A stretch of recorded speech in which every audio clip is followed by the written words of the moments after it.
yolları, acep ne olacak yarın halleri, acep ne olacak yarın halleri. Dalgalanıyor pembe şalvarı, dalgalanıyor pembe şalvarı. Merhaba, hoş geldiniz. Gel gel gel yanıma, beyaz kollarını dağla boynuma. Kız Allah kullan gel gel gel yanıma. Evet dostlarımız, bugün misafir bahçelerde farklı bir mekanda sizleri çok güzel bir bahçeyle ağırlayacağız inşallah. Bahçe dediğimiz, şöyle anlatayım kısaca, şöyle boş bir arazi aslında ama 2-3 yıl öncesine kadar bomboş bir araziden bahsediyoruz arkadaşlar. Buranın sakinleri, yani burayı işleyen, şu güzellikleri oluşturan çiçek ve doğa dostu insanlar burayı özellikle giriş kat olarak tuttular. Toprağa daha yakın oluruz, doğaya daha yakın oluruz ve toprakla iştigal ederiz düşüncesiyle bizim yolumuz da buradan gelip geçerken yavaş yavaş renkler belirmeye başladı, dikkatimizi çekti, çok hoşuma gitti, sürekli ben eş dosta bahsederdim. Sonra bir gün bahçeden topladığım dallarla, çiçeklerle geldim, kapılarını çaldım ve tanıştım ki meğer ünlü sanatçı bir çiftimizmiş meğerse.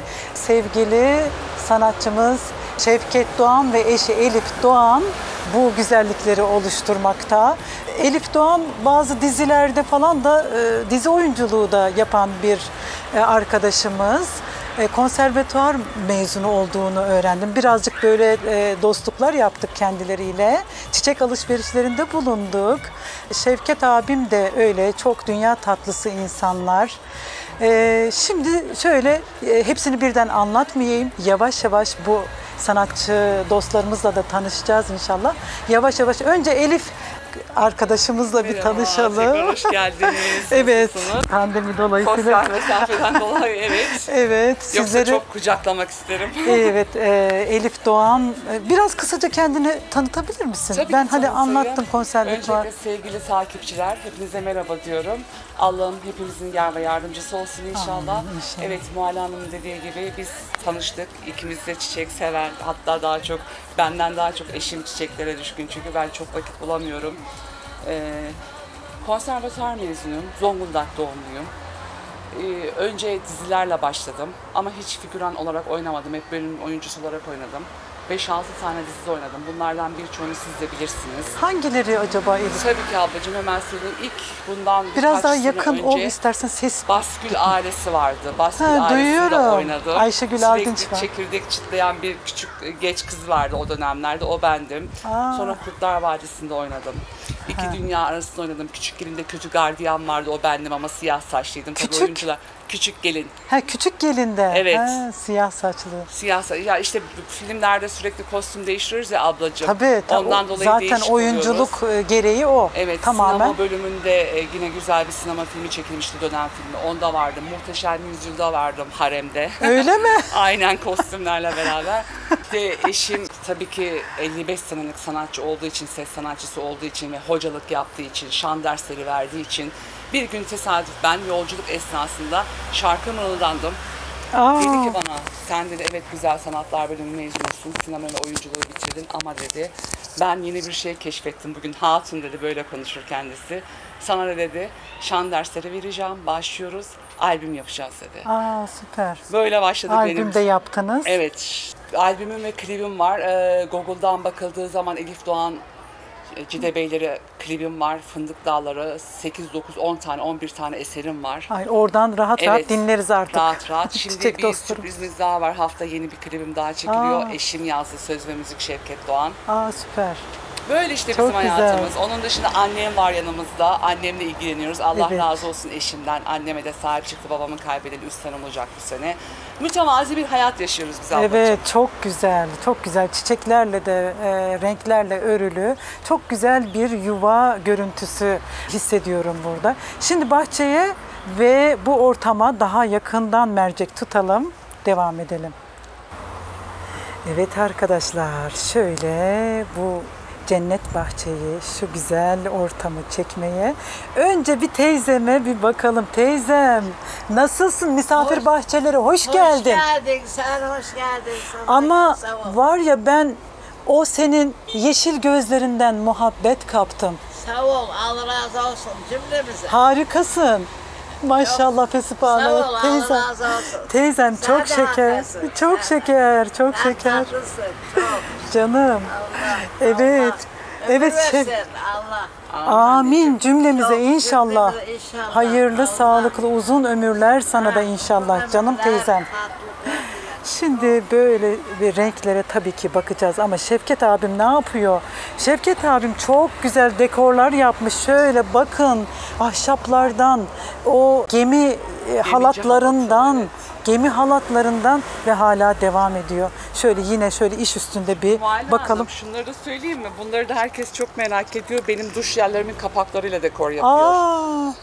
Olabilir, niye olmasın? Çok güzel renkleri ve objeleri çok güzel dekor unsuru olarak kullanmakta ve Şevket abime gitmeden gideceğiz ama şurada şu şeyleri görüyor musunuz? Onları abim böyle kesmiş ve burada o kadar çok iş yapmış ki, beton dökmüş.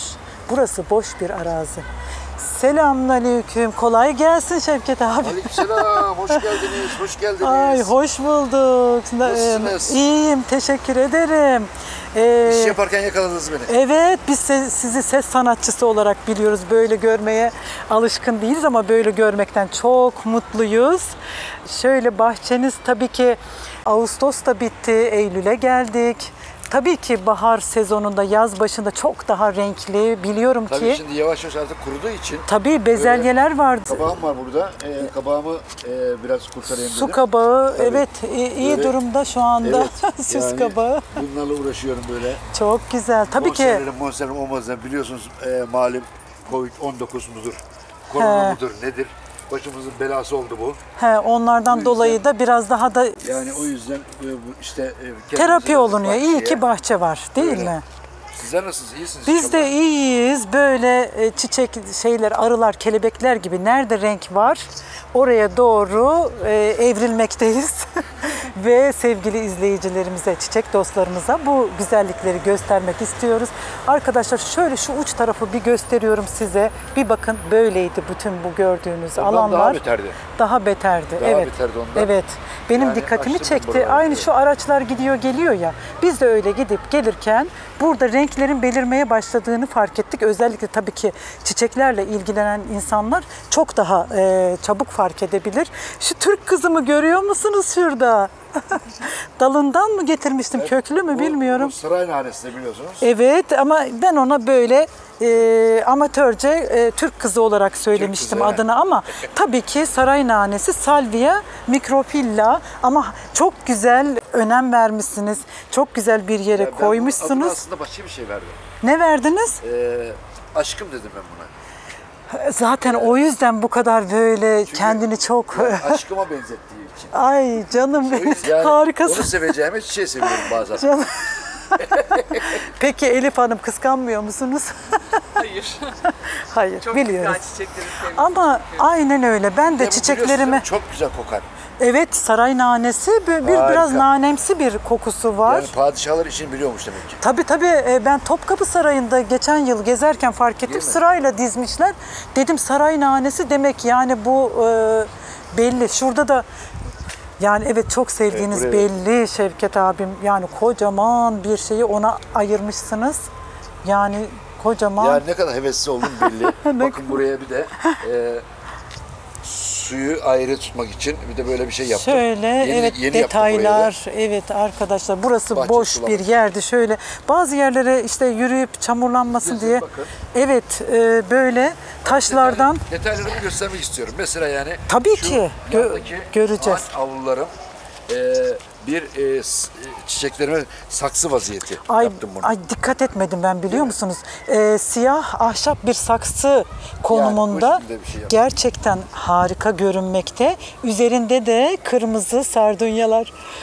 Evet, Şevket abime pembe sardunya vereceğim ben. Bu Daha onlardan lastikleri de, aralarına karıştırsın. buraya Lastiklerin yaparken- renkleri çok hoş olmuş. Buraya yaparken bahçenin içinde, ormanın içinde buldum lastikleri. Var Atmadım, öyle. Orada burada var, evet. Atmadım, değerlendirdim. Bu şekilde işte bir dekor. Şevket abi benim de arabanın 4 lastiğini eşim atacaktı. Sakın atma, hemen getir benim bana. manevi değeri var dedim. Ben 5 yıl Tabii. kullandım onu. O yüzden manevi değeri var. Atmam ben onu, bir şey yapacağım. Su kuyusu görüntüsü verecek bir şey, dekor düşünüyorum. Şöyle devam edelim. Mor mor yine lastikler. Ama harikasınız Şevket abim gerçekten. Tanırsınız da. Evet. Ben yine de Ne demek? Burası söyleyeyim sizin. mesela Bak yani. Ceylan gözünüz harika. Evet, yani. Ve yanında ıtır şahi, ıtır. Evet. Evet, civan perçemi benim verdiklerimden. Şu anda biraz çiçekleri soldu. Onlar evet kesilecek, kışa gidecek tamamıyla. Baharda tekrar çıkacaklar. Yani rizomludur, rizomundan artar. Bunun güzelliğine Evet, bakar ıtır, mısınız? harika bir kokusu var.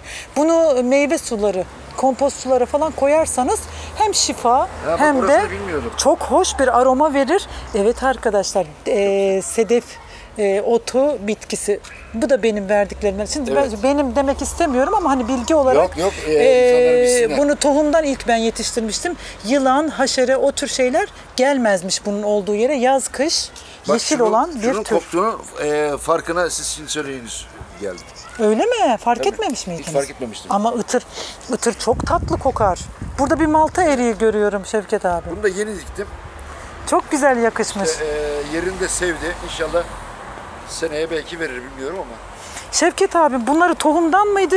Boy fide mi getir? Ben fide getirmiştim galiba size onlardan. Sen bana bunu verdiğin zaman şöyle küçücük bir dal Minicik, bunlar. evet, Minicikti. minicik fideler. Bunları böyle işte Ama büyüttüm. bunları bir daha güneş de alıyor ya, Şunu da tam sen güneş. verdin. Evet, Japon Burada şemsiyesi aynı arkadaşlar, şöyle bakın. Zaten buradaki çoğu çiçeklerimin sahibi sizsiniz Evet, yani. bu boy Şubat sonunda başlayacaklar tomurcuk Başlayacak, yapmaya ve mis kokularını hissedeceksiniz. Şu da bir amarantus tür orada. Şu çok güzel bir çiçektir. Bunlara aman gözünüz gibi bakın. Çan çiçeği. Bakmaz mıyım? Onlar çok güzel olacak, size dönüşü çok güzel olacak. Bu da yine aromatik bir bitki. Çayı çok şifalı. Melisa çayı işte. Çay melisa. Keserseniz daha böyle tazelenebilir. Öyle mi? Şimdi tohuma durdu. Hiç kıyamıyorum ki. Evet, aynı. Şevket abim aynı, biz de öyleyiz. Şevket abim nanelere de mi kıyamadınız bizim gibi? Kıyamayınca böyle çiçeklere durdular. Evet. Mor mor şöyle bakarsanız çok güzel. Arılar, kelebekler böyle aromatik bitkilere de geliyorlar. Evet, onlarla birlikte bahçe yaşıyor arkadaşlar. Şurada bir çam ağacı diktim. Yavaş yavaş büyüyor. Harika görünüyor. Yavaş yavaş büyüyor. Çok güzel. Evet. Büyür. Sardunyalar etrafında. Şu Şevket abimin bulunduğu yerde bezelyeler vardı. Ben onları Instagram'da paylaştım ama 2 ay Yeni kadar söktüm öncesi. zaten şimdi. Bezelye vardı, fasulye O vardı. dönem rengarenk çiçekler, pembe, bordo, kırmızı, rengarenk, çok mavi bile vardı arkadaşlar. Hayran kalmıştım. Böyle geçiyor işte. Evet, her türlü hayvan bulunuyor. Bu arada örümcek de rızkını aramak için. Evet, şimdi detaylara öbür tarafta da gayet güzellikler var. Sukulent tarzı bitkileri var arkadaşlar. Onlara da bir çiçeğim var. Onu herkes erika, evet, çok güzel. Şöyle arkadaşlar, kar topu galiba bunlar da yeşil olsun diye Şevket abim almış birkaç tane birden. Bir de koca koca saksılara çok güzel tasarlamış. Kına çiçeği bu arada, çiçeği geçmiş tohuma. Bu tohumları her tarafa atarsanız seneye kendiliğinden çıkar.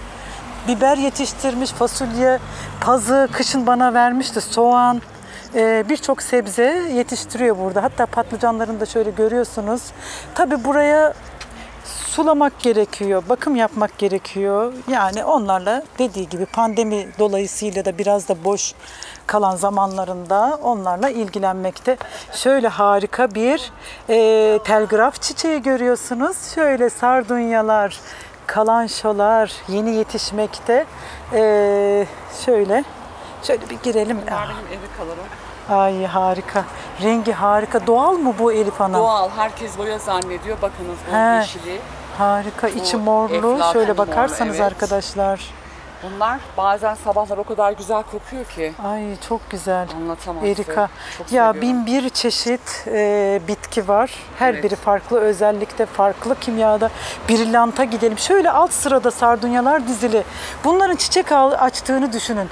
Ben baharda da çekeceğim. Şimdi misafir bahçelerde ağırladığım arkadaşlarımın bahçelerini baharda da çekmeyi düşünüyorum. Çünkü şimdi en renksiz zamanları ve şu zamandaki böyle güzellikler yakalayabiliyoruz ki baharda nasıl olur? Kendinizden geçeceksiniz.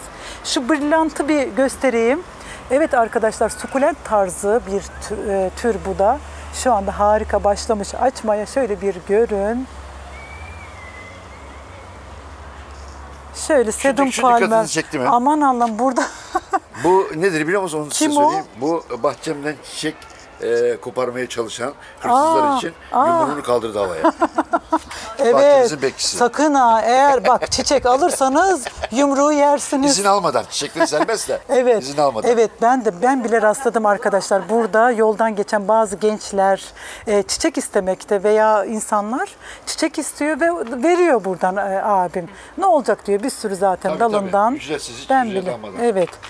Satıyor musunuz diye satılık istiyorlar. Hiç gerek yok. Tabii ki bir çiçeklerin de bir şeyi var. Şöyle objelerle de bir adeta bir süsleme, rengarenk. Onlar da farklı böyle bir hava katmış. Ben burada Böyle takipçilerimizi güldürmek istiyorum. Sandalyelerimi de aynı şekilde biliyorsunuz. Sahnede bir kere taktığım kolyeleri ikinci kez bulamıyordum. Meğer bahçeye dekor yapmış, böyle bir sürü var. Gösterebiliriz. bir Kolyelerim dakika, hep Şevket kayıp. abim mi yapmış bu işi? Tabii ki. Kolyelerim hep arıyorum. Şevket kayıp. abi, ne yapmışsın Hep sen? Benim kolyelerim. Sandalyelerimi bile boyadım yani. Sandalyeler çok bile. tatlı olmuş, çok şeker. Vallahi çok, yani bir müze demeyeceğim de yani dekoratif. Sanatçı ruhu. Evet sanat atölyesi gibi, şöyle hem de anlamlı, eşinizin kolyesi. Oturup Her bakırsın. yerde var, her yerde. Ay bu da çok Bir tatlı. kere kullanmışımdır Ay. ben onları sahnelerimde. Sonra arıyorum ki yerlerinde hiçbir daha bakınız. 1 saat takmışımdır. Bakıyorum kolyelerim eksik, hep bahçeye dekor olarak yapıyor. Şurada da var, Tabii ki, aman tabii ki. Her Allah. yere kolyelerimi takıyor. Ya bu inci galiba Elif Hanım. Aynen öyle. Ay harika. Harika gerçekten. Az önce de kataloğumu arıyorum evde incelemek için. Kataloğumu da kesmiş, şuraya köşe yapıştırmış. Şimdi onu da göstereceğim. Yani bu ne demektir biliyor musunuz arkadaşlar? Bahçeye ne kadar değer verdiğini, ne kadar önem verdiğinin göstergesidir. Yani o tür objelerle süslemek. Bakın şunların her biri ayrı ayrı bir emek. Raflar yapmış ahşap ve denizci, gemici halatlarıyla. Bunları tek tek işlemiş. Gerçekten takdir edilecek bir... bunu ancak bir sanatçı yapardı zaten. Bu şekilde. Şöyle kalançolar, farklı bitkiler. Bu galaydı galiba. Evet. Kanada olabilir. Biraz yaprakları benziyor. Burada telgraf çiçeği, yine bir teker üzerinde yılbaşı çiçeği şöyle dizilmiş. Ama harika gerçekten. Şöyle bakarsanız belli aralıklarda ikili raflar. Sonra birer birer raflar dizili. Bu ahşapçı işini yaptı. Bakacağım. Öyle mi? Evet. Bu görünen çiti de yine Şevket abim yapmış. Vallahi elinize, emeğinize, yüreklerinize sağlık gerçekten. Ancak bunu bir sanatçı ruh böyle yani bu şekilde işler ilmek ilmek. Harika, telgraf çiçeği. Şöyle bakarsak, evet. Bu lavantayı da kuruduğunu geçen bahsetmiştik. Maydanoz denemeleri. Ben de hiç yetiştiremedim maydanoz. Fesleğenler var. Maydanozlarımın üstüne kediler zıpladı maalesef. Ondan sonra Kediler. ezildi. Evet, Kediler evet. fesleğenler. Benim de balkon bahçemde böyle var. Buz çiçeği. Aloe vera. Evet, aloe vera. Bu lavanta var burada. Kurdele çiçeği Kurdele arkadaşlar. çiçeği. Bu kurdele çiçeği şöyle bakarsak güzel, çok güzel. Evet, bu telgraf gerçekten farklı. Bundan bir dal alacağım ama biraz Tabii daha ki. sonra. Tabii ki alabilirsiniz. Farklı çünkü. Kendi içinde 1001 çeşit türleri var. Ben şu buz çiçeğine de şöyle bir bakayım. Yine burada da harika bir görünüm vermiş. Şöyle bakarsanız, şöyle saatlerce Çiçeklerimize bakar mısınız? şu vinkaya da bir bakalım. Döneceğim şimdi. Vinka, rozet çiçeği, 2 renk burada. Efendim. Kılıç. Kılıcım. Kılıç çiçeği. Bununla da ilgili bir inanış var. Evinde bulunan ev alırmış. Ev Öyleymiş. almayanlar. Öyle bir inanış. Ne derece doğru onu bilemiyorum ama çok yaşlı bir teyzemiz vardı. O söyleyip dururdu. Bu da annemin yıllardır kullandığı ibrik. Kaç harika. senelik diyeyim size, belki de 55-60 senelik. Annem bununla çok yıllar önce abdestini bununla alırmış namaz kılacağı zaman. O yüzden ben annemin hatıra diye bu sefer memlekete gittiğimize getirdim bunu. Çok iyi yaptınız. Aynen öyle. Ben de öyle çok Manevi seviyorum. değer. Aynen. Yani değeri pahası biçilmez yani. Aynen öyle. İbrik derler, bilirsiniz. Şevket Vardır abim bunun bizde. var mı bir hatırası? Eskiye benziyor. Bunun da çok büyük hatırası var. Yani bu benim en azından 40 senelik varlığımdır. Öyle mi? Çok beğenmişim bunun fitrinde. Öyle almıştınız. Yalnız şu bacağını azıcık böyle nasıl oldu taşınma davasına kırıldı. Ona da çok üzüldüm ayrıca. Artık o yani o da öyle yani Böyle şeye genelde. değer veriyoruz, Evet, güzel evet. ama gayet Gerçekten. Şu saksıları dediniz harika. Saksılar da çok Kolyelerim gözüküyor. şeker. Nasıl? Yine duvarda kolyelerim gözüküyor. Yine çalmış birkaç tane. Asmak için. Evet arkadaşlar, Şevket abim, Elif kardeşimizin yani bütün kolyeleri sahneye Aksesuarlarım. aksesuarlar bahçeyi süslemiş durumda. Evet, Şöyle bakarsanız gerçekten harika. Evet, muhakkak bu bahçeyi baharda tekrar çekeceğim sizler için bambaşka bir hal ile. Şu sardunyalar rengarenk burada açmış olacak ama zaten boyalar, işte şu sandalyelerin renkleri çok hoş. Lastiklerdeki o renkler çok hoş.